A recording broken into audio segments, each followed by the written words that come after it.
You're listening to the Paracasual Destiny Podcast, episode 48. Or should I say episode 3.0. Good evening, everyone.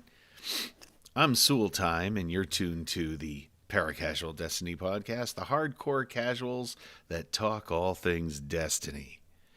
And with me tonight is Sallybug. Sallybug, are you there? I'm here. All right. And, of course, Green Stego. Stego, can you hear me? Howdy. I can hear you. I'm hoping I'm coming through nice and clear. Yeah, you are. Very much so. And Romance Girl's due to join us tonight, except right now she's busy with a cat situation, is my understanding. Is that right? There is a cat situation. We are trying to socialize a little family of strays, and that's an ongoing process, and it's happening live. That is amazing. And so this is going on real time. And I think real time. Yeah, and the analogy there is bringing in the new lights or strays into the game of Destiny as we go forward toward Witch Queen. Just ran into some blueberries out in the wild, and we're trying to get them used to, civilian life. Playing on civilian life, playing online with others. People can be nice.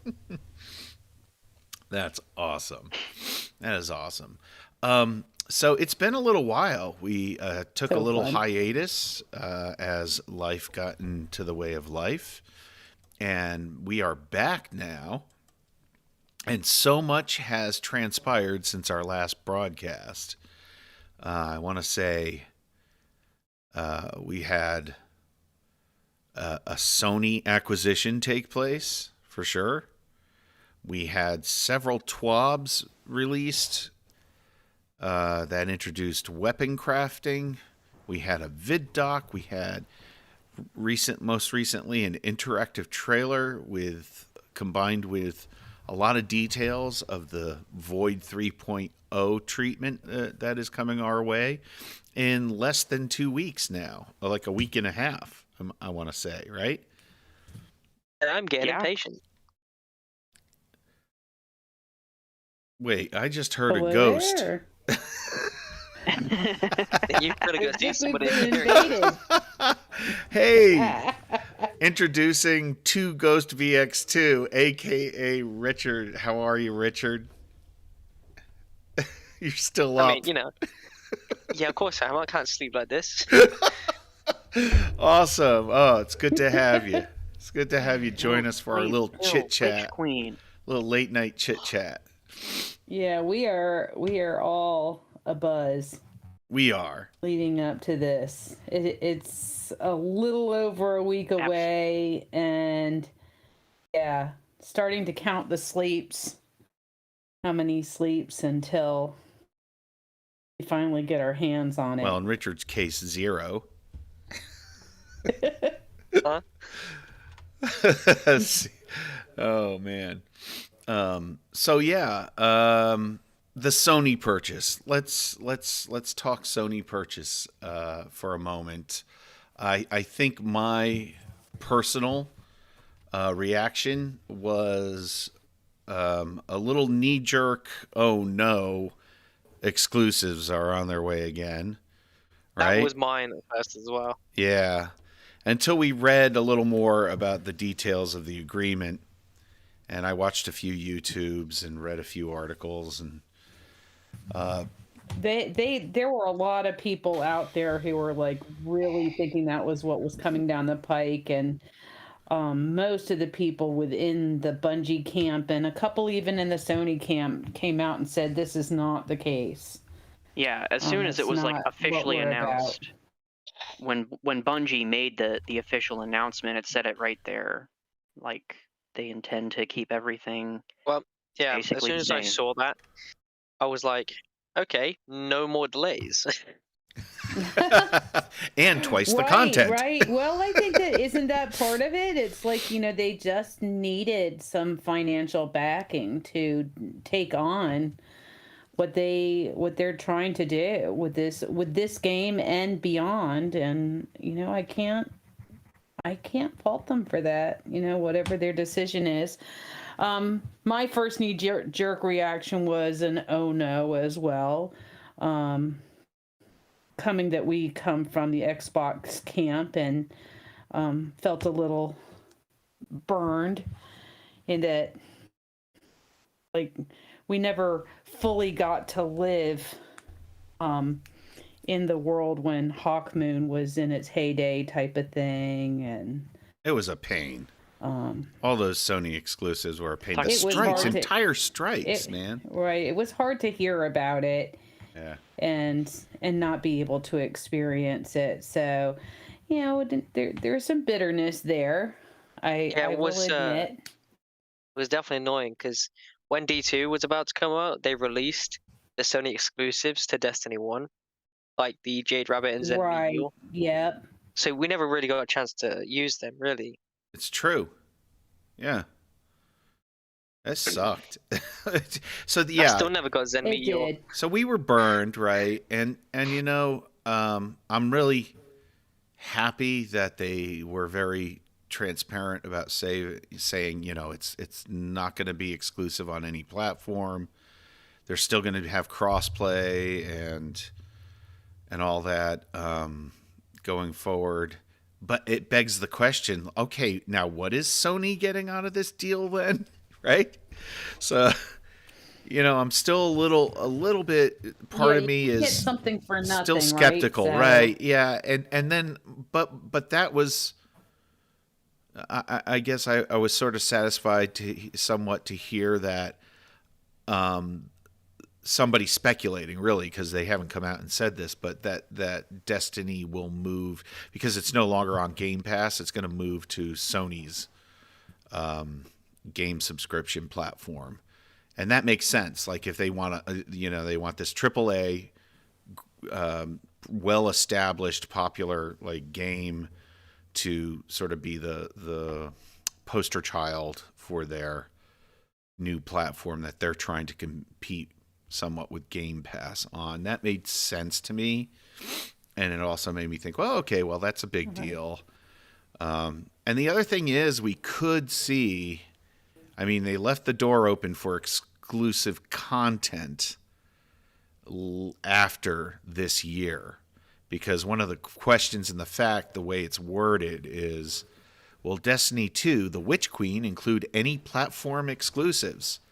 Not, will Destiny 2 include any platform exclusives? Will Destiny 2, The Witch Queen, include any platform exclusives? Of course, which they can say no. So we're good for at least a year, and that is somewhat comforting for me as well. At least we got a year before we see any ornaments. I would be absolutely stunned if there was anything exclusive to one console or platform. I would be just I do not think that that's going to happen. I think if it does, Really? it could be like, I don't know, a strike maybe. It would make sense to have like a weapon, because imagine going into Crucible when it's like crossplay and they get shot by a weapon you can't use. Yeah, I don't think I'm it'll not be sure a weapon. They'd be able to do. Yeah, I don't think they'd be able to do No, weapons they couldn't or do armor or exotics or anything like that. Right.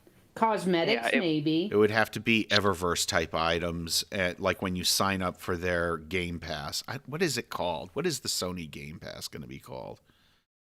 Does anybody know? We're not Sony. PlayStation Plus? I don't know. Point is, my gut reaction, my knee jerk was partnerships similar to Vicarious Visions are like back on the table potentially. And obviously not Vicarious Vision specifically, but any other studios that Bungie is now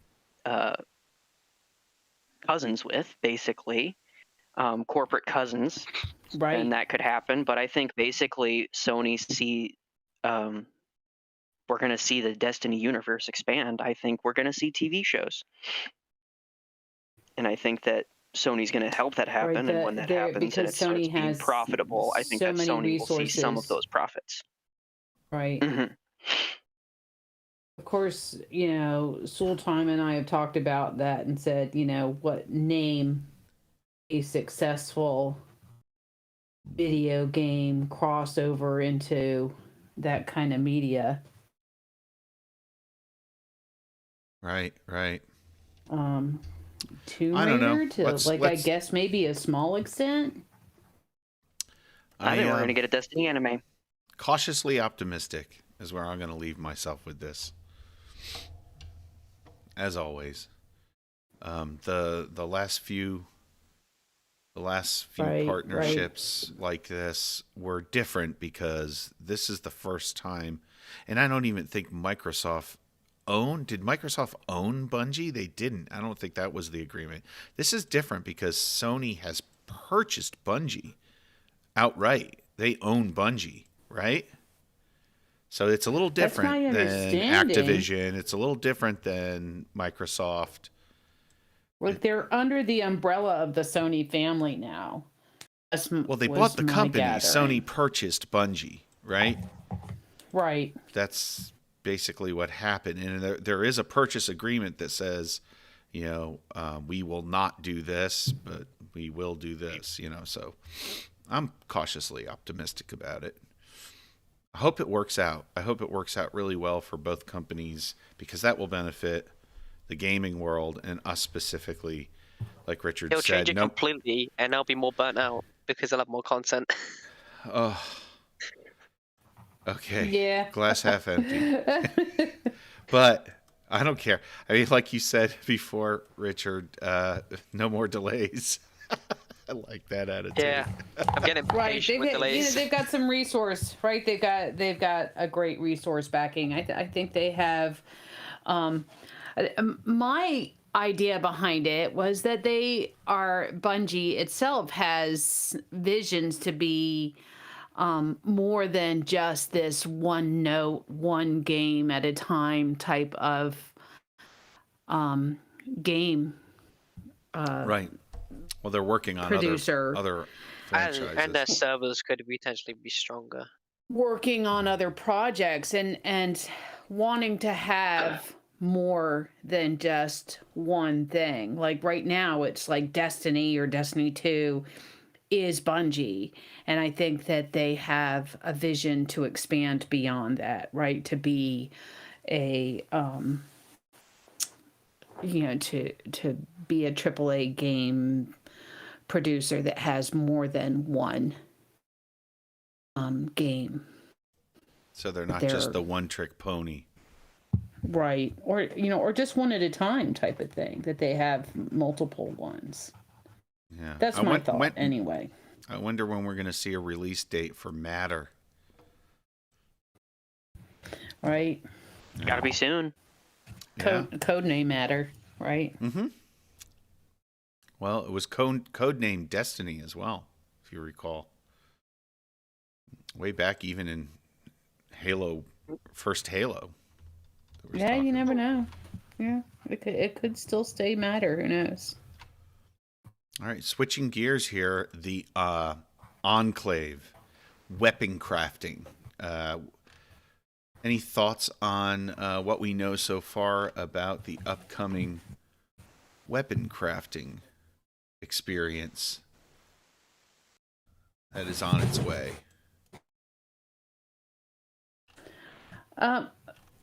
I watched all the information on it and read all the information on it, and I'm still in that wait and see. I'm still in that camp of I'm gonna need to actually physically start doing it, have to actively participate in it to have a full on opinion of it.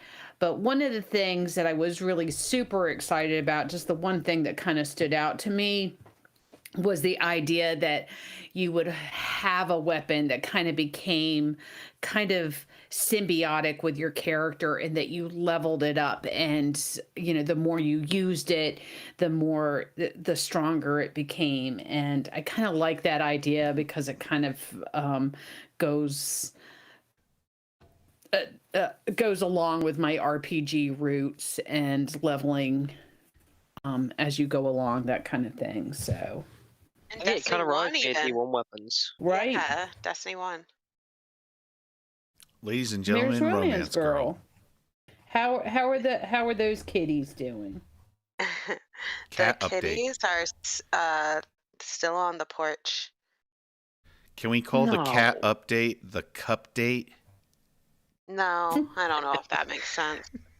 But yeah, I see Mama Cat is just hanging out right outside the window right now, so I can see her. And there's a Nice. couple kittens that are just jumping around and just having fun. Sounds like Richard's household. That's right now the window like clockwork. So, Romance Girl, we talked a little bit about Sony acquisition. Now we're into the Enclave, which is the new weapons crafting system that is coming our way. And first impressions, because as Sallybug already noted, we don't know really until we get our hands on it what it's going to be like. All we have is the information that Bungie has leaked via their TWAB. I'm excited about just the D1 concept of using the weapon. Well, we sort of do that with catalysts and exotic weapons, right? Yes. It's quite a grind. The more you use it to level it up. But this just seems a lot more organic and less grindy, actually, and more customized, you know? I think it'll be less grindy if everyone just uses the throwaway checkpoint, level the weapon that way. Throwaway. Well, Throwaway's not going anywhere, is my understanding. So, I mean, if some of those scenes, it looks like the Throne World might give the Throwaway a run for its money. mm-hmm. You have a point. Yeah.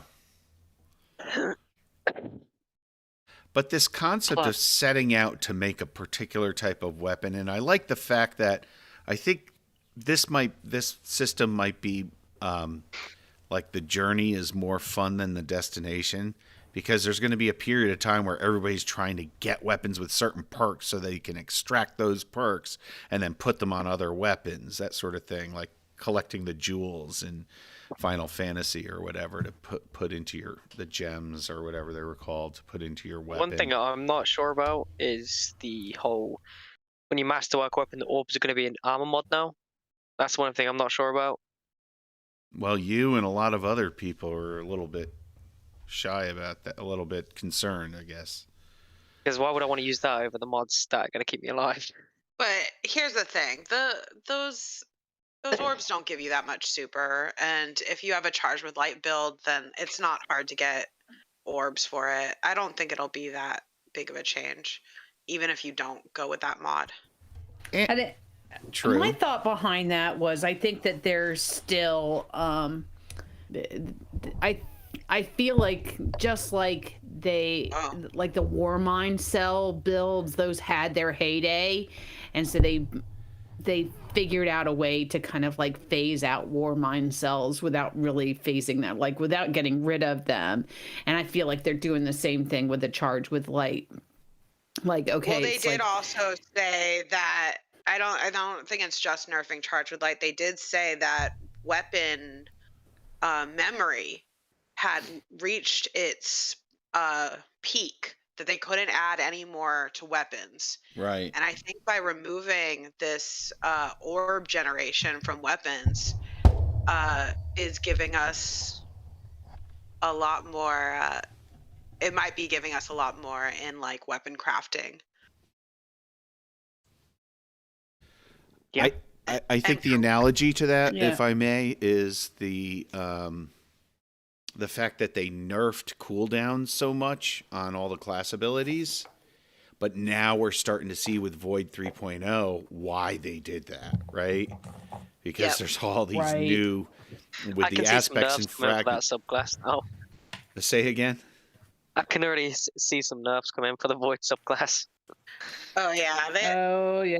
Sure, have it's to going to be balance broken. it. Let's just get that out of the way. There's no, yeah, because they can never quality test for the millions of people who are going to play it at the same time. Yeah, think of stasis when it hit. How hot it was too. I think they'd Yeah. rather it be hot than too weak. I don't think they'll go stasis crazy, but They won't go stasis level hot. No, probably not. I don't think No, they'll do but that. but we know that their design philosophy We is all- erring on launching it hot. Yes, Yes. we also know that they've been quick. I mean, stasis did reign for quite a while, but they've been relatively quick with the tuning lately. Yeah, they've gotten better about like responding to stuff like right away. Yeah, Mhm. like that diamond lance thing for the Titan and stasis. They nerfed that shit. Well, they didn't nerf it. They kind of like, Well, what no, was it's it? canceled. It's Disabled it. yeah, they it's disabled right now. Oh my gosh, I've got cat situations here too. Wasn't Yeah, it like that's what they infinite do. lance? Like they'll say, okay, this is like broken in certain aspects of the game. We'll just cancel it until we can come up with a fix. They've done that with Telesto how many times now? Yeah. So I think that's a good answer, right? It's just rather than getting rid of it altogether or just letting it reign supreme, that they just, all right, we'll disable this and we'll try to fix it so that it's balanced. Right. And so there's so much we don't know still. For example, after you presumably complete your first crafted weapon, which is going to be the new glaive, after that, there's a chance that randomly rolled weapons that drop will have that deep sight resonance, and we don't know what the drop rate of that's going to be. When I said it shouldn't be as grindy as a catalyst, I don't know. Maybe it will be. They say you can craft like raid weapons and stuff. Yeah, and also exotics as well, right? Yeah, they said you could change the barrel on exotics. Something like that anyway. Right. It's just I'd like to know if you can. I'm assuming you would not be able to do adept weapons. I think No. Are there going to be adept weapons? I guess so. I mean, there are going to be adept weapons, but I don't think they're going to be. And that's the other thing with the crafting is like is pretty much anything on the table in terms of like being able to craft. Maybe you have to unlock unlock there it just first? only like a certain percentage, a certain part of the weapon pool that you can take to the enclave. Yeah, it's going to meet it. Masterworking a weapon is going to be different as well, right? It's going to have a different meaning. We'll see. I guess we'll see the details. We'll see the details. Very I do soon. think I recall reading something like about masterworking, and that it still is like plus 10 in your relevant stat and an additional plus 2 in the others for adept weapons. And plus 3 for adept weapons, I think, something like that. Something like that. And which is it's not gonna matter to me the way I play. Anyway, I don't play much PvP, so like I think that's where those things are really sort of more meaningful anyway. Those sort of things, those little tweaks. So yeah, let's move on to the next topic, which is the now famous Vidoc that came out, introducing Witch Queen. Did anybody get to see it? Yeah, I was watching Glad's version of it. Oh yes, it's very funny. Glad's version. Yeah, he basically streamed it. It was funny as. Was it like his reaction to it? Yeah, it was his reaction throughout the video. Yeah, we watched Asdacross watch it just to see his reaction to things. I really like the narrative, where the narrative's going and how things are really kind of tying together. You know, like for example, Keitel's role in tying together the fact that, you know, now Savathun has the light, and they're hearkening back to during the Red War, how the Cabal were able to use that technology to block the Traveler, to block the light from Guardians by encasing the Traveler in that net or whatever. And so Keitel's got that sort of know-how, and they're recruiting her to get into the sort of the fight against Savathun. I think that's really neat, the way they're. I think when I Lucid watched Brood, it and yeah. saw everyone in one room, I was like, "What the fuck is this, Avengers?" It's kind of cool. It does have kind of that feel to it, doesn't it? It's really neat. I think that's. Well, they were building upon that all last year, right? It was like Yeah. creating these alliances with the races that were once our quote unquote enemies, and how these alliances are actually going to come to pass, and how they're going to, like, it's not just okay, well, now we're just friends with them, Right.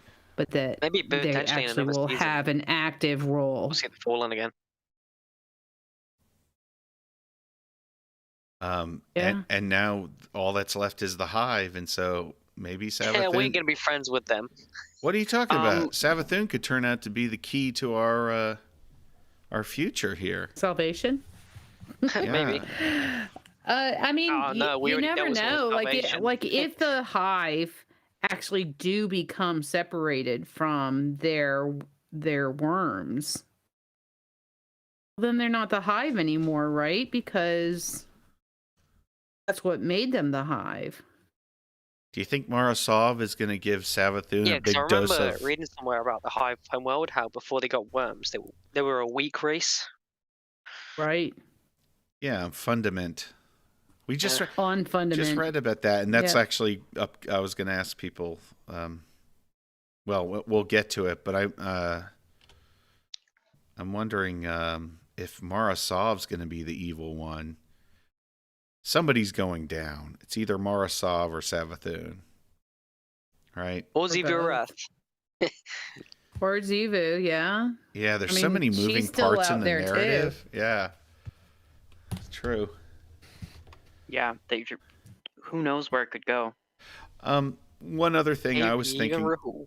I don't know if you noticed this, Richard. You watched the vidoc, right? Well, you watched Glad's reaction to it. But I kind of liked the way they didn't have any of the community managers or anybody in there sort of hosting it. They just sat down two developers to talk to each other and have a conversation. I really liked that format. I thought that was cool. The interactive trailer. Has anybody seen that or gone to it yet? I know Sally Bug has, because she turned me on to it. No, I have it bookmarked, but haven't done it yet.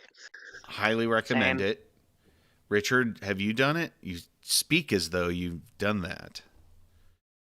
The little that little interactive trailer that has The Guardian briefing. the Guardian briefing with Ikora narrating it.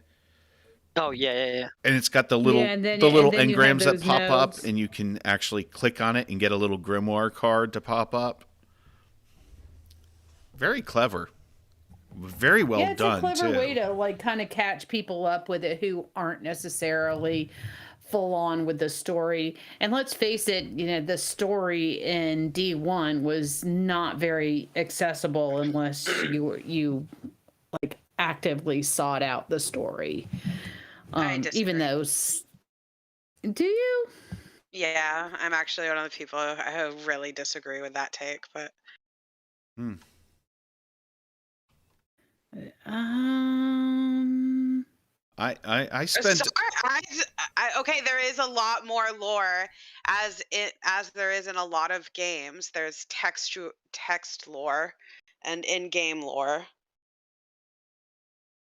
I just thought like that the main Right. threads of the the story storyline. that the environmental storytelling in Destiny 1 was genius, and I think that it that along with the cutscenes we had was enough for me to piece together a lot. And I feel like there was a lot of richness in the grimoire cards, and I enjoyed doing that. But I don't think that it's necessary for it to be in game.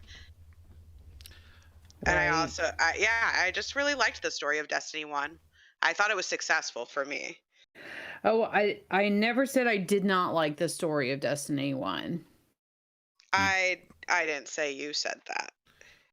I said that you just said that I said. I think that I mean and maybe we're saying two different things, but I just found that it's not that the story itself wasn't a good one, and I know some people thought that the story was disjointed and weak, and I never really thought that, and especially when they started to tie things together with the Taken King.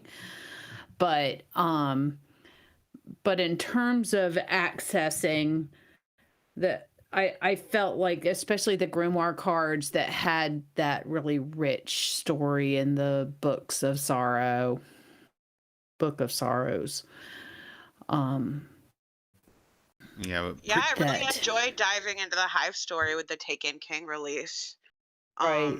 I thought that yeah, I agree. I think we both mostly just some people wanted more, and I'm sorry to make it a off piece. I'm looking forward to the story as well in Witch Queen.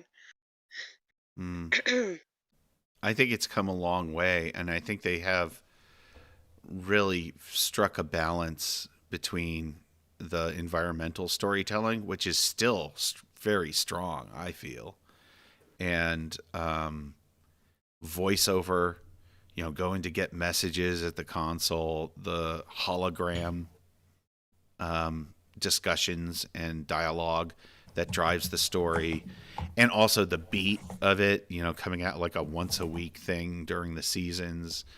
All of that stuff.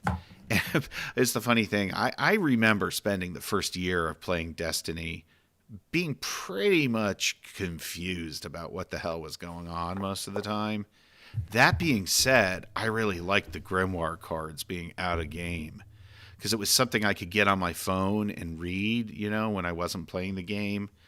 And if you recall, something cool about the grimoire cards is you got bonuses for like if you had a grimoire card of a dreg, and if you flipped it over, it had how many dregs you killed, and once you got up to a threshold, you would get like a little bonus, like extra glimmer or something. And I thought that was like a really cool concept, very RPG, that I remember enjoying. To say, oh, have I done that with the Hive as well? And I would start looking at my Hive cards to see how many more I had to kill to get the little bonus on it. But yeah. I think it's just like probably Destiny 1 waking up as a guardian and doing that first mission. It's probably one of the most memorable missions for me, not just because of the mission itself, but because I did feel immediately connected to the story, and I did think that you know what I mean? And then from there I was like Yes. very invested. And I would say that the mystery with the especially with the stranger wasn't intended. The Hive were supposed to be mysterious, and I think Right. as we're uncovering it in Destiny 2, it Right. feels organic that it's working out that way, that it was what was once vague is becoming more in focus and expanded. Right. Yeah, and it gets back to that investment. And I just met with a former student of mine who's big into Destiny, and we were talking about this and talking about the investment you make in this game and how that's part of what keeps you playing. Is you've followed all this. It's really kind of a tome at this point of lore. Well, you story. feel like an active participant. You're participating in this universe, story. and you know the characters, the systems, and they're complex systems. I mean, the whole just without even the stasis or aspects and fragments, even before that, it's kind of complex. All the weapons and the weapons perks and how the vault works and how third-party apps work. I mean, it's a pretty complex system, and there's a gazillion currencies in the game. But you feel like this legacy now, especially those of us who've been playing a while, it's an investment, and you're ready to cash in with every next installment or every new thing that comes along. Yeah, exactly. It's kind of cool. I've never had that with any other game. Well, you have it, but on a much smaller level, like, right. Richard and I play I think Assassin's Creed Valhalla. They definitely have. And we're high enough level to where when an expansion comes out, it's like, oh yeah, that's going to be, I've already got up to level 400 or whatever, and you're ready for it. You're just ready for whatever comes next because of the investment. I guess I'm trying to say that. Well, I think this live service evolving game that's been around for what has it been, 8 years now? Uh-huh. It's groundbreaking, and no other game has really been able to duplicate it yet. There've been several attempts, of games that people have called the quote-unquote Destiny killer, and it's not for everybody because of the investment, right? It's like, even us as we're learning as people who have actively have obligations outside of the game and can't necessarily put the same amount of hours in as others, but still can appreciate and enjoy the game. And can still get to a high level, too, somehow. I still haven't figured out how that happened. I did level up again today after the raid. Oh, my goodness, it's crazy. You know what it is? I think you learned the pattern. But I know what it is. I know how I leveled up. Can I tell you how I leveled up? I figured it out. I would just, for a while there, I wasn't doing anything except for when I would have a half hour to hop on, I would just grab, the gunsmith bounties, the bounties from the splicer, the bounties from the wayfinder compass, the bounties from Zavala, and the bounties from Shah Han. I'd just blow all my glimmer on all those bounties, but only the ones that were not activity specific other than for the Cosmodrome. And so then I would go, this, Sally Bug, I'd go to the Cosmodrome. What is it? Sky, whatever it is, at the top there. Yeah. Where the dungeon is. Yeah. And I would just grind those until the bounties were done. It'd take 30, 40 minutes, and that was my gameplay. And I figured, hey, I'm leveling up this way. Evidently, that really leveled me up in a short amount of time. So, yeah, I think that's what it was. There was like 3 or 4 weeks where that's all I was doing. I wasn't doing strikes. I wasn't playing Crucible. I wasn't playing anything else. I was just soloing. You were doing all characters as well? Yeah, I do it across all I should tell 3. Logan he's got to get good then. Yeah. And so I owe it all to Shah Han, basically, is what I'm saying. And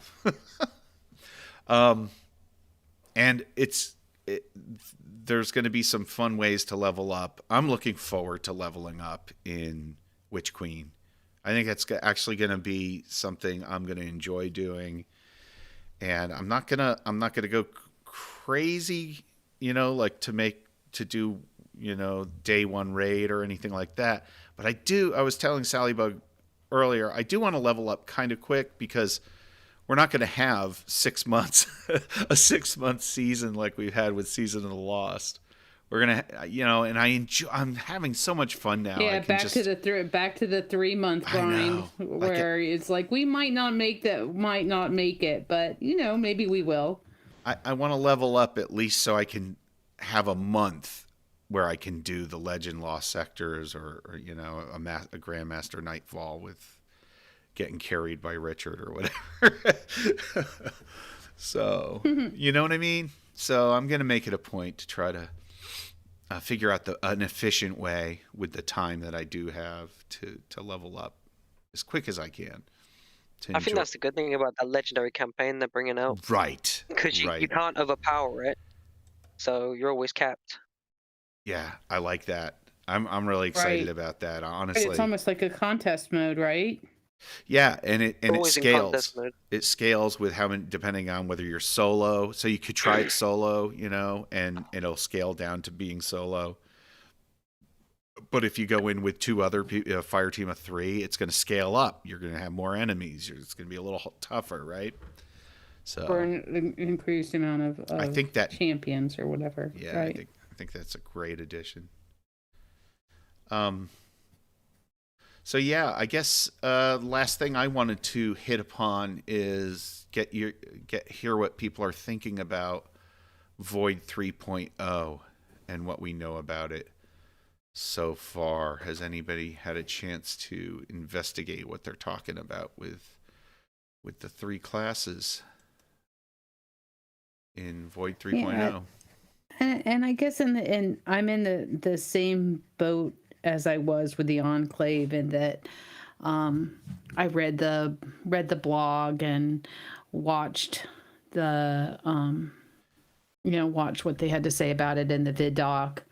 Listened to a little bit of the interview that they did on DCP as well. All right, still in the middle of that one, but again, maybe it's just the type of learner I am, but it's like I'm hearing it all, but until I can actually get my hands on it and start. But I'm excited about it because I live in the Void subclass of my hunter anyway, so to be able to tweak that and have a little more personalization and just say, okay, it's not just the go on one of these 3 diamonds and slap a couple mods on, that you can tweak it and make it more personal. I'm excited about it because I was really I didn't know how to do stasis and how to do that leveling system with stasis for the longest time, but I'm looking forward to Green Stego giving us the whole lowdown with the Void 3.0 in the next Mod Academy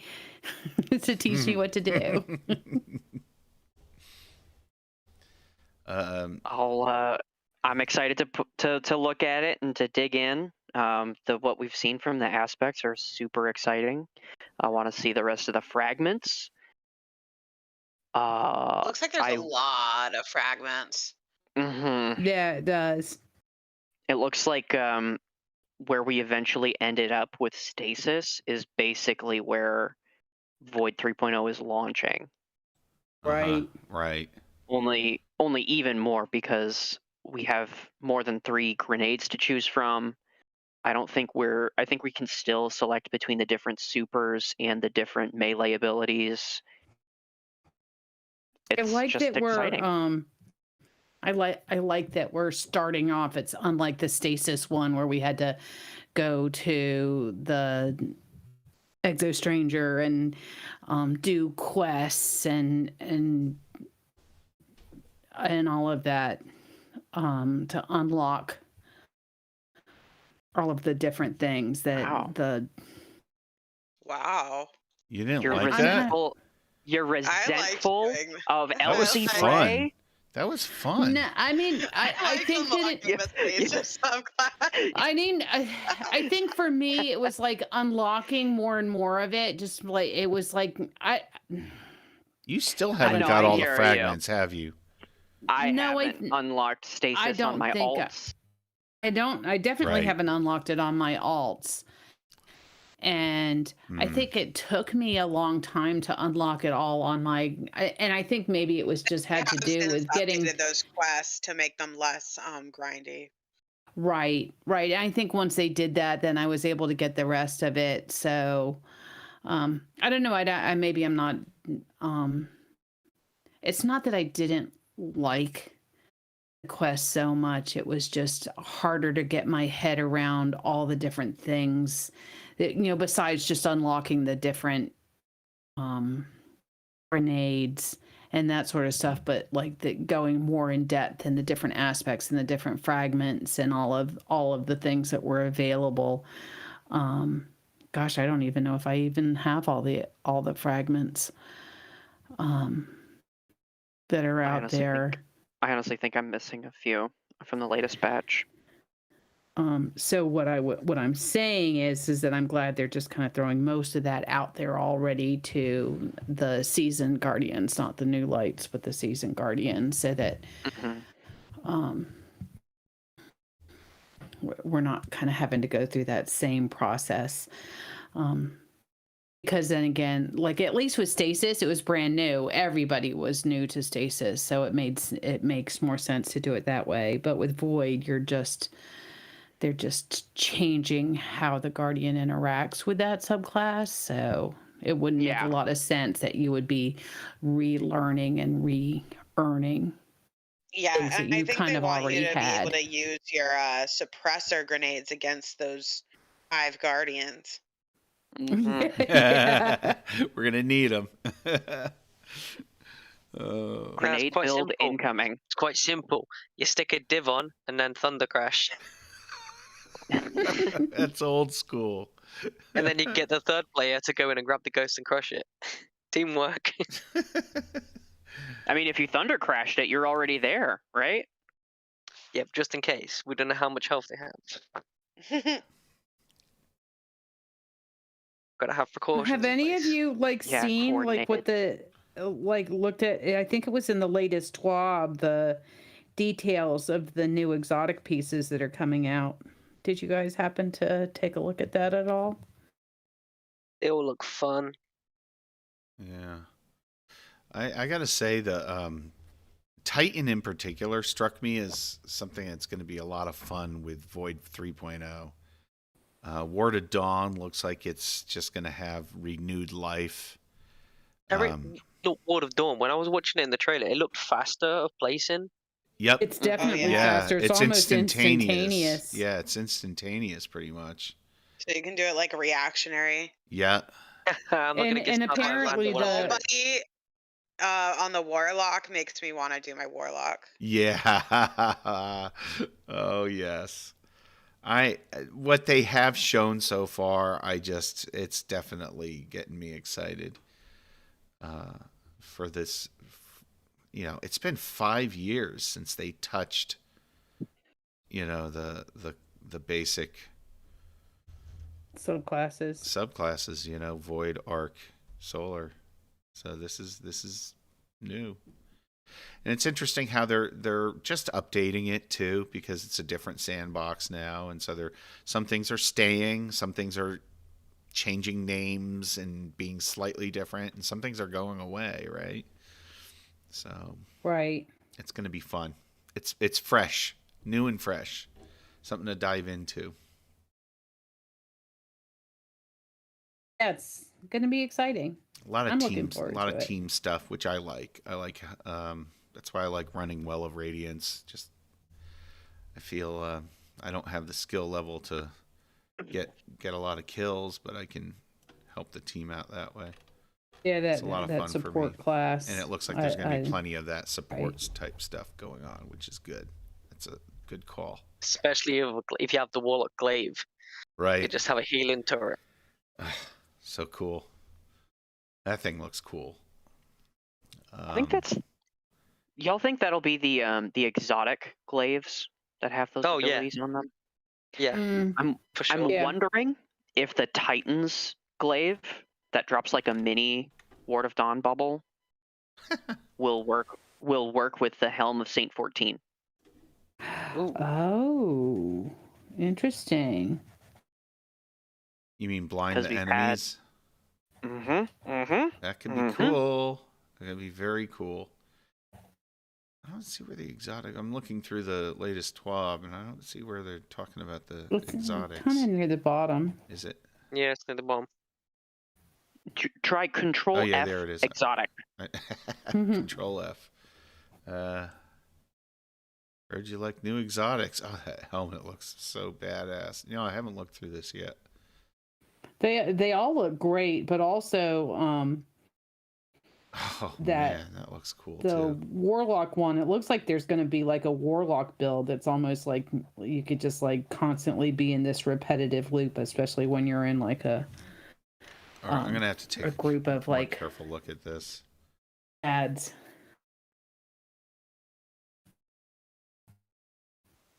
In reference to which one, Sally? There's one that I think is symbiotic with the warlock. Oh, I don't know what they're calling it. Yeah, the Devouring rift Rift with Pants. the devouring rift pants with the That sounds and it like it a goes medical with issue. with that void ball that they send out that has healing tendrils. Mm-hmm. Or as it does damage to the enemies, it heals you. If you have an empowering riff, it just kind of like this creative loop. I love those creative loops you can do with certain builds. Kind of like the one that you helped us build, Stego, with the stasis and the trace rifle. Yeah. And how all of those, like they're getting creative. It's really creative. Yeah. Those devouring rift pants. And and giving you kind of the best of both worlds. If you're willing to sacrifice and take penalties in other areas, it's really getting really creative. Have you seen those hunter arms?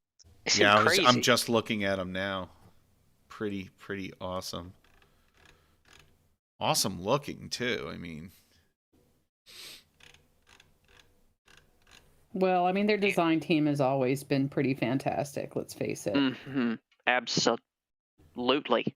The renewal grasps gives Guardians a much larger radius for their dusk field grenades, also nerfing incoming damage for allies. So there's a lot of like first aid for your group. Almost like like a stasis Ward of Dawn. Mm-hmm. Right, except that you're not like fully protected like a Ward of Dawn would be, but you're definitely, and it's not like quite like a rift, but you're definitely reducing the amount of damage you get. Stasis hunters now have a sort of mini silence and squall that they can deploy with a grenade. This gives revenants the ability to play a more team-focused role, play more of an area denial control game than before. Yeah, I love that. I love that stuff. Because that's usually what I gravitate towards, is the sort of protection of the team. Yep. Healing the team if I can. And I hope I heard they're going to do something about one of my favorite weapons in the game, which is, and I can't remember the name of it, and it's one of my favorites. Oh God. It's getting late. Yeah, it's getting late, but it's the one where the exotic perk is you can fire a slug of healing and overshield onto your allies. Lumina? Oh, The Lumina? Yeah, Lumina or Lumina, however you pronounce it. That's so much fun for me because that's sort of my jam. I remember getting the catalyst for that. You had to just shoot your allies. Yeah, and I got it. I got the catalyst doing Sorrows of Harbor with it. It was so much fun. And you're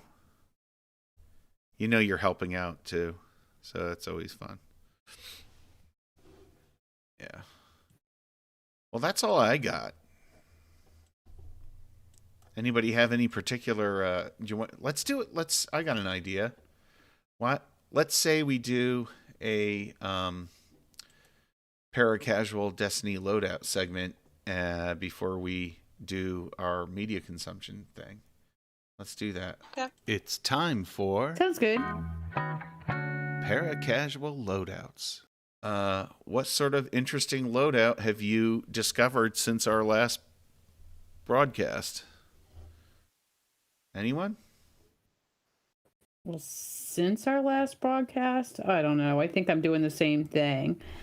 I think since our last broadcast, I did get the class item for the vaulted VOG. glass armor. Yeah, you did. So I got I have a complete set. So I've been basically just wearing that, with just like playing around with whichever exotic I want to put on at the time. Mostly 6 Coyote, but I do put on Sallybug, I a noticed you've Graviton been Porket using. or some other. I've noticed you've been really into these explosive head bows lately as well. Well, I have this accrued redemption that has an explosive head on it. I also have an arsenic bite with an explosive head that I really enjoy as well. Yeah, I really like the explosive head bows. It's like a little mini firefly without having to put a firefly perk on there. Sure. So, no, it's great. I love those. So yeah, fusion rifles, linear fusion rifles, just switching up which ones I use based on the burn of whatever activity I'm doing. But it's kind of hard with the particle deconstruction, like just not to use linear fusions and fusions. Played around with Arbalest a little bit. I'm not the greatest with it. I just don't think I've spent enough time with it. Do you have But the I have catalyst? used it. Do you have the catalyst for the Arbalest? I don't think so. That's a problem. Yeah. Wow. Yeah. You got to do those strikes. Yeah. Yeah. Yeah. I got the Arbalest catalyst at our latest Gambit session. Oh, nice. That we Oh, had. yeah. I remember you Oh. saying, yeah. That's cool. That's cool. I've never had an exotic catalyst from Gambit. I guess you're Arba blessed. Oh, very nice. Very nice indeed. Yeah, that was actually pretty I've good. been using Lawrence Driver. Do you enjoy that weapon? It's a That's fun okay. weapon. I like linear fusion rifles in general, so it's Well, has I've that discovered feel. I've been using the Arbalest linear fusion rifle heavy combo. And then usually like a bow or something, maybe a fusion rifle in the energy slot, but usually a bow in the energy slot so I can have the unlimited ammo option. And that seems to work really well for my foray into legendary and master lost sectors as of late. Well, you and I tackled all 4. We got all 4 for the moments of triumph, the 4 master sectors on the 4 different planets. Yeah, we did complete that, and we've also we also completed a master empire hunt for the first time. That just was the 2 fun. of us. Yeah, what just a the great 2 of us. challenge! Yeah, it was a great challenge. It was fun too. It worked out really well. Again, I'm not sure we would have been able to do it without particle deconstruction. No, of course we not. probably both had fusion or linear fusions on, so. But it's bizarre for you and me to go in and beat a master anything. And it's because the season was so long. We're up in the 1350s, right? We've leveled up enough to be able to get to that top tier. Right. Yeah, and just have enough resources to masterwork stuff and have the armor and the know-how and the time to watch the right YouTube videos. Watching Bontas tell us how to get through a master lost sector solo.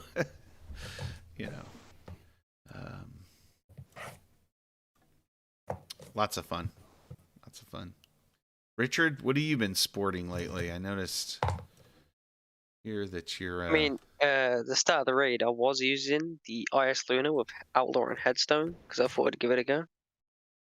And it works. I think I'd probably try with my Hunter stasis build, because I think it'd work a lot better. Yeah, to get the shattering really working for you, right? Yeah. Yeah. What does IS Luna come up? Where is that? Where do you get? Is that Trials? The Grasp of Avarice dungeon. Oh, okay. So I think Logan told me it took him 70 clears just to get one with headstone. Oh. Wow. His RNG was rubbish for that. I have it on the Vulpecula, or however you pronounce that stasis hand cannon. It's fun.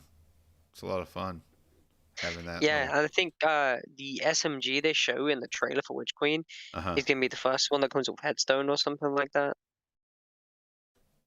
I like headstone. It's a very unique. Yeah, headstone's a I love fun these perk. unique perks they're coming out with. Like, and I like the. I also like the stasis sword that we got with the dawning. That's a lot of fun too. It's kind of. Oh, that is nice. It's just neat to have that. You can freeze your boss while you're DPSing something. You can just freeze it. It's kind of cool. It is very cool. I am hoping for every time I run the Grasp of Avarice, which is, listeners, it's not that often, but when I do, I'm hoping for the Hero of Ages sword to drop with a chain reaction. Right. It's on the wish list. I think it took me 10 clears to get one with chain reaction. Ooh. Maybe we'll be able to craft one, huh? Maybe. Maybe. Oh man, my I'm vault thankful filled that up the again. 30th anniversary stuff isn't going away, because I feel like I haven't done I feel too. like we've only done that dungeon like maybe four or 5 times max. Right. If that. Right.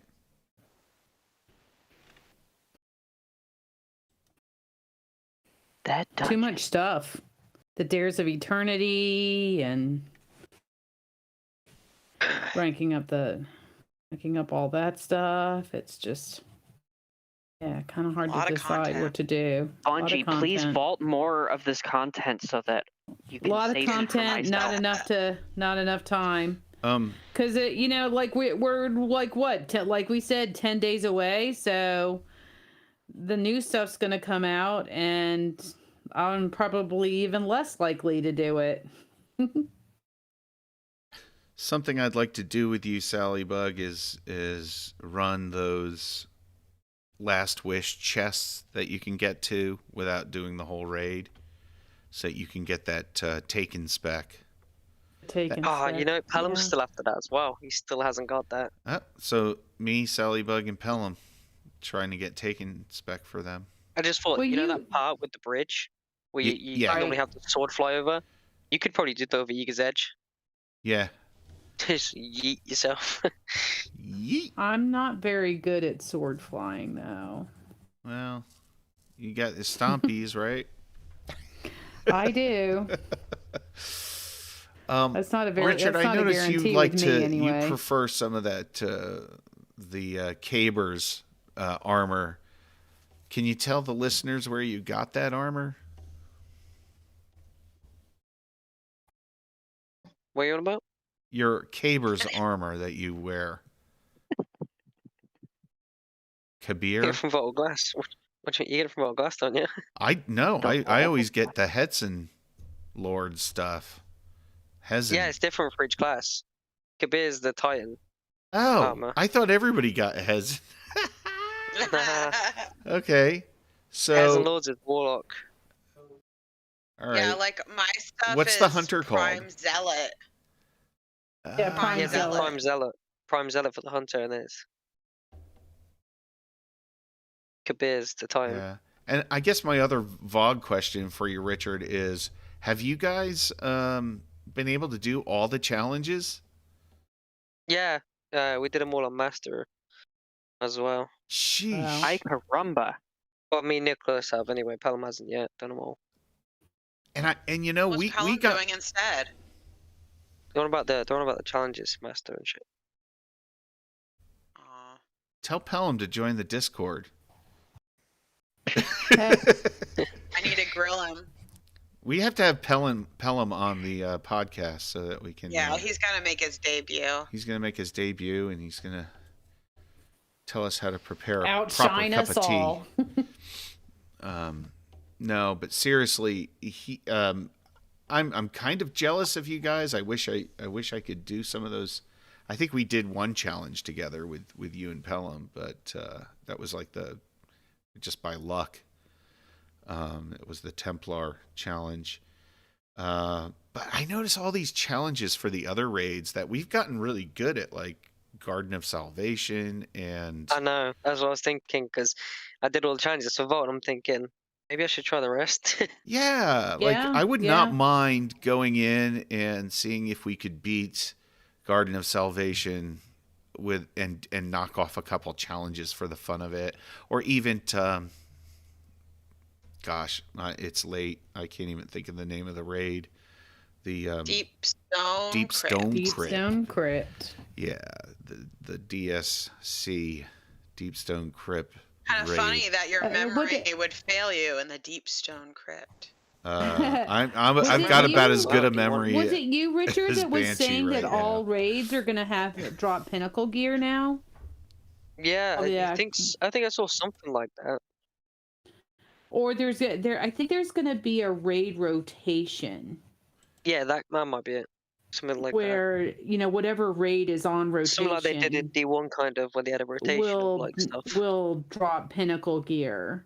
Now I don't know if that means like raids will only there'll always be 2 active raids. There'll be the one that releases with that current season or the most current raid, and then all the other raids that are still active get released on a rotating basis. I don't know. It'll be interesting to see what but I feel like if they do that, it might make it fresh and more likely to go and do them. I don't know. Yeah. I mean, I still don't have Eyes of Tomorrow from Deep Stone Crypt. I don't seem to get the raid. I mean, I know I don't grind them every week like other people do, but I don't seem to get the exotic. I gotta be perfectly honest. I haven't put my Eyes of Tomorrow on since I got Galahorn. Right. Yeah. I put on. I mean, I use it in don't feel like Gambler. I miss it. I do miss not having Vex, but it'll happen when it happens. The Vex Mythoclast is really nice. Shut up. It's a nice weapon. It's a nice weapon. What do you want me to lie? I'm sure it is. But 4% drop rate. I don't know. Yeah, did they do not the why I do same the raid. thing with the Vex as they did with the other exotics? Is that it increases over time? Your percentage of getting it up to knows? 50%? I don't know. I don't know. Who even knows? Well, I'll tell you, while we're talking about drop rate, one thing I am really frustrated with is the exotic pieces that are tied to doing the lost sectors solo. I feel like if you can actually do a legend or a master lost sector solo, what you get dropped in that they need to up the drop rate of the exotics. And have 'Cause the some people Twitch are getting streamers it- complain after the first 5 hours of the drop of the new season Well, that they got you know- everything and Streamers there's will nothing always left to complain do. about something. Sure. Didn't they say they're going to be in that new legendary campaign stuff? You can get the Lost Sector exotics in that. Yes, they I don't know if did. that's referring to the newest ones or. Yeah, or they in did. general. They're catering to you, Sally Bug. But they didn't say what the drop rate was going to be. Oh. I there's guess two sides I'm to just a this. little perturbed because did it's not say- like I have the time. Like, I don't get on and play that often. And here I had an hour, and it's like, oh, they've got legs in the legendary lost sector. I'm gonna do it, and I did it 3 times, and I didn't get. And I'm missing 2 exotic legs. I'm missing Radiant Dance Machine and Star Eater Scales, and I didn't get either Maybe one. it's bugged. all 3 times. And I mean, and it was only 3 times, but I got platinum one of those times, and I still didn't get it. And I feel like it's like, You still got the shaft. I still got the shaft. Well, And I feel like from a casual point of view, when I don't have the time to friendly. do it that often, it's like, okay, they definitely have tied certain exotics behind walls that I will like. Pretty rare that I'm gonna get it. I don't know if it's fair for And you it's to sit okay there and for say to- you only did it 3 times and Didn't get they say it. they were adding exotic drops to the Legend campaign? Mm-hmm. Yeah, we just said that. Yeah. Yeah, and it does But say but again, I don't know what the drop loop. rate are going to be. it does say like high risk, high reward, something like that. Yeah, I mean, It's- here's the fact of the matter: exotics, they've had a problem with them not feeling exotic in the past. Right. That's Yeah, like true. when Destiny 2 first came out, you can just Yeah, do a so- public event and get them. Yeah. So I think that them being harder to obtain and not everyone having every exotic right away is part of the, Right. the Destiny makeover.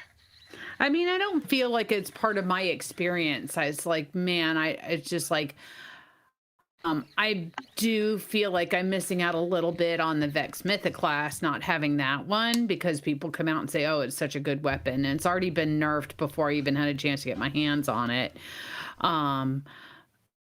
But I know it's a balance, right? Because they don't want these to be like must-have Gallahorn like it was in D1 days. But I don't think this casual complaint will go away. I feel like But before we move on, experience as a casual player, I don't feel like I'm necessarily missing out. It's just, except for the fact that I feel like I did something for the hour out of my time.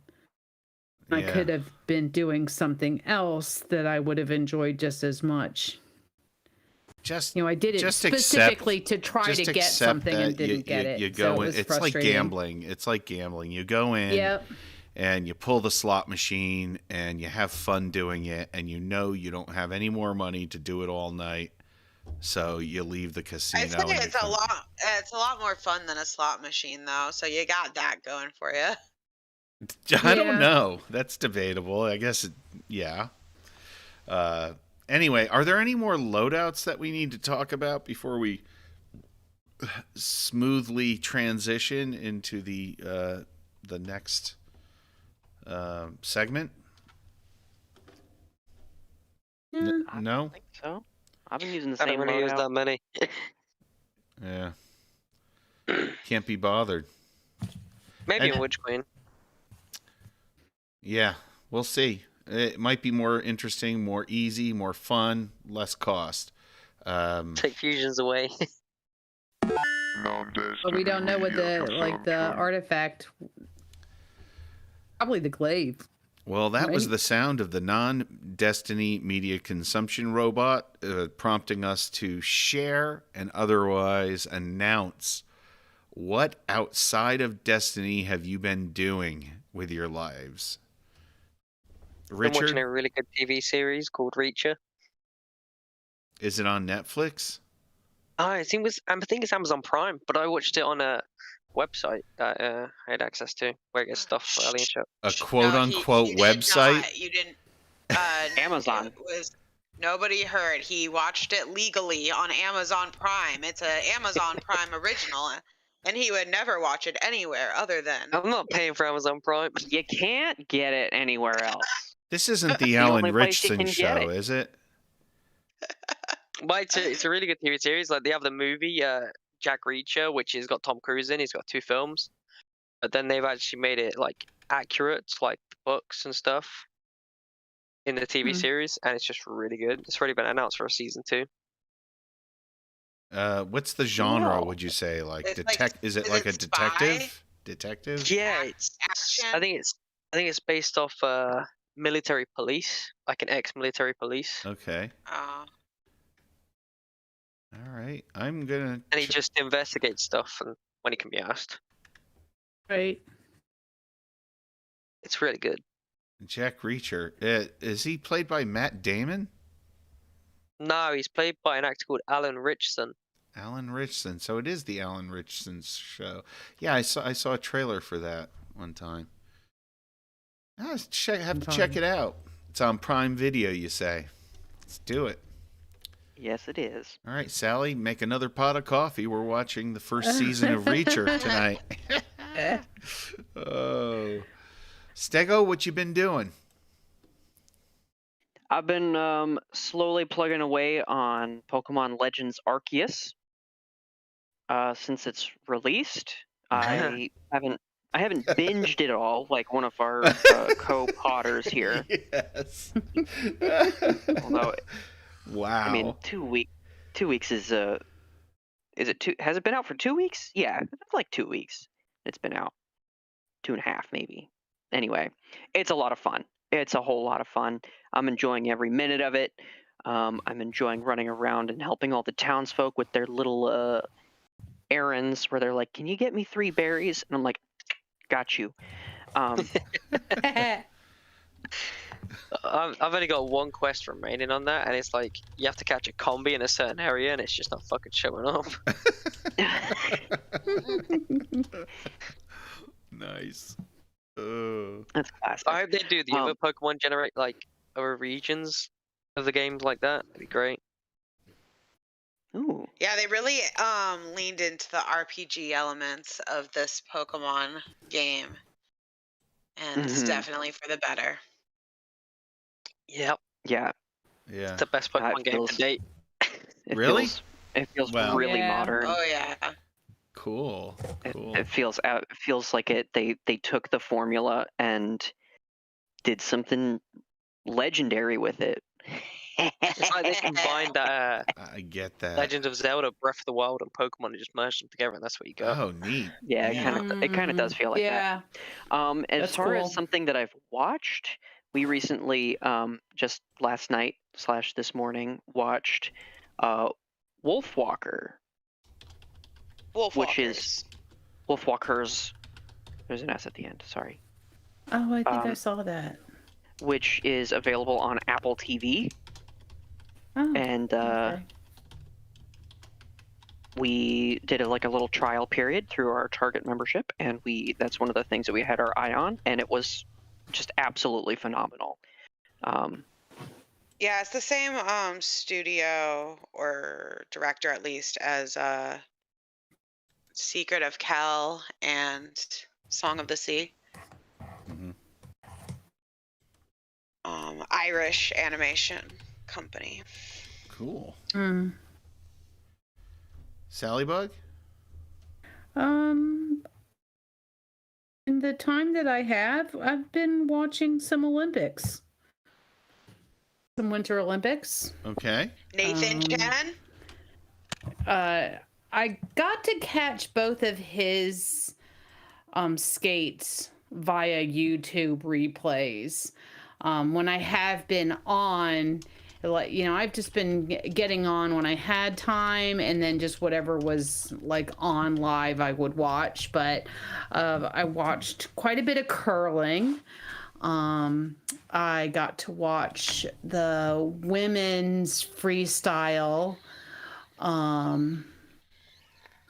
and slope style. I don't know the difference between the two, but skiing or snowboarding? Yes, both. One skiing and then one. Yeah, one and not a whole lot of downhill. I think I caught maybe one men's downhill slalom. I think it was a slalom.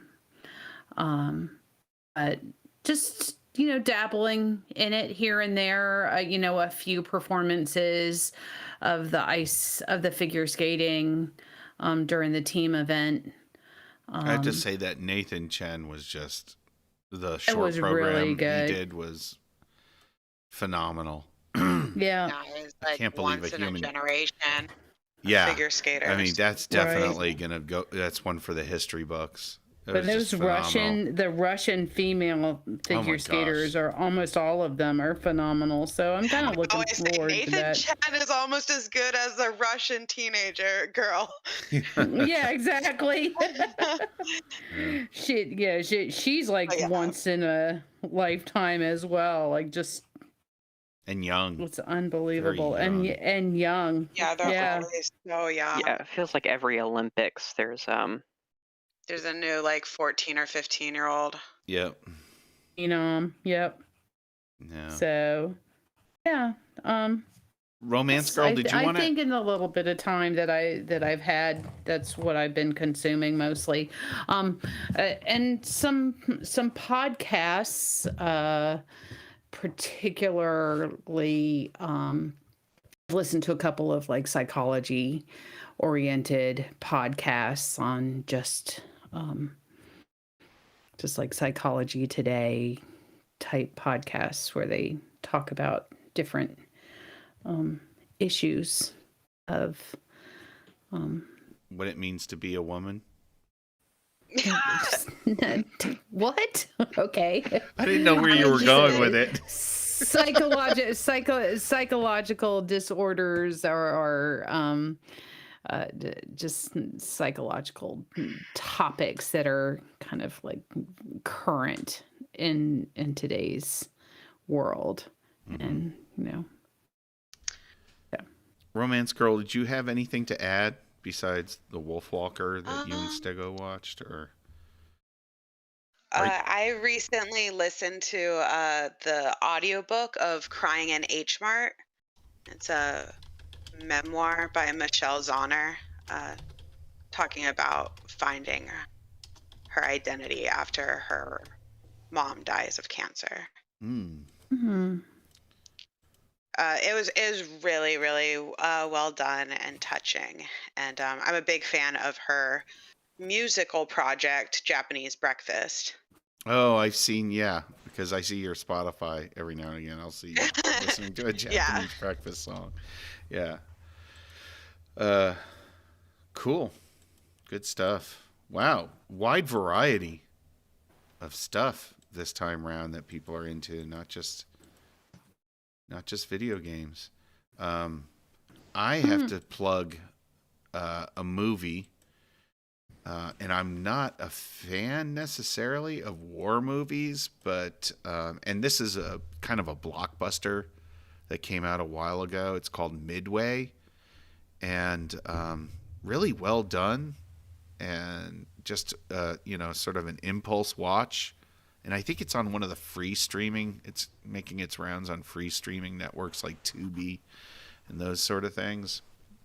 Highly recommend it if you're interested at all in Pearl Harbor and the war with Japan, World War II, between the United States and Japan, and revealed some things that were really kind of cool and interesting and fascinating.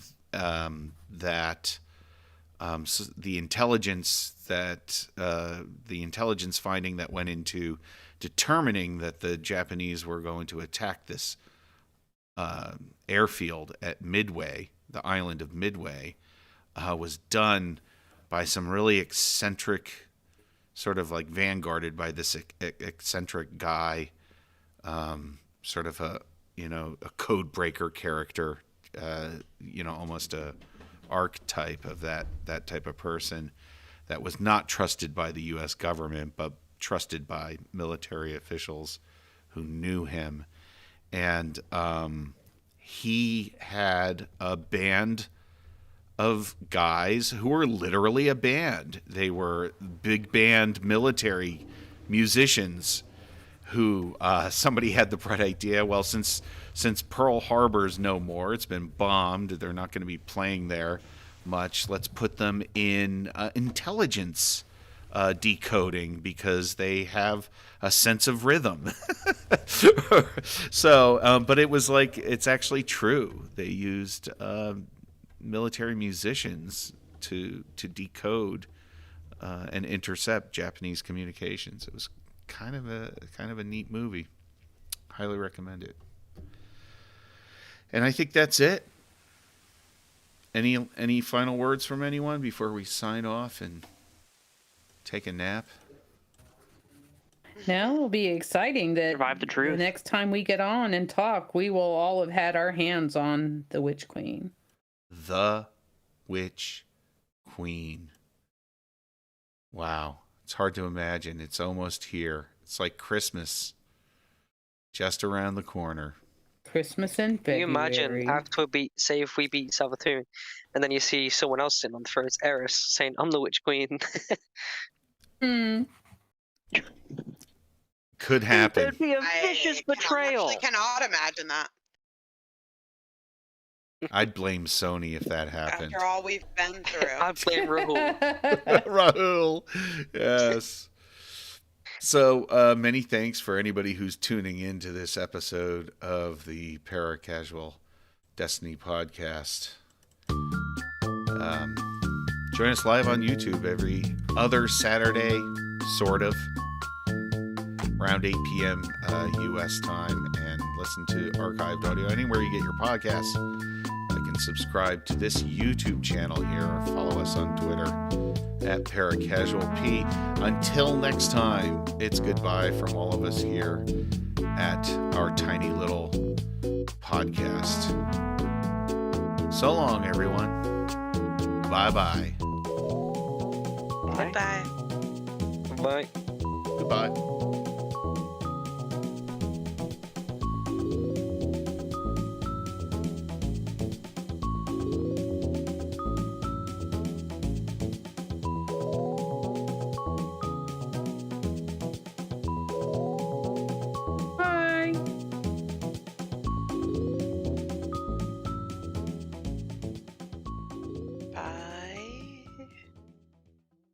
That's all, folks.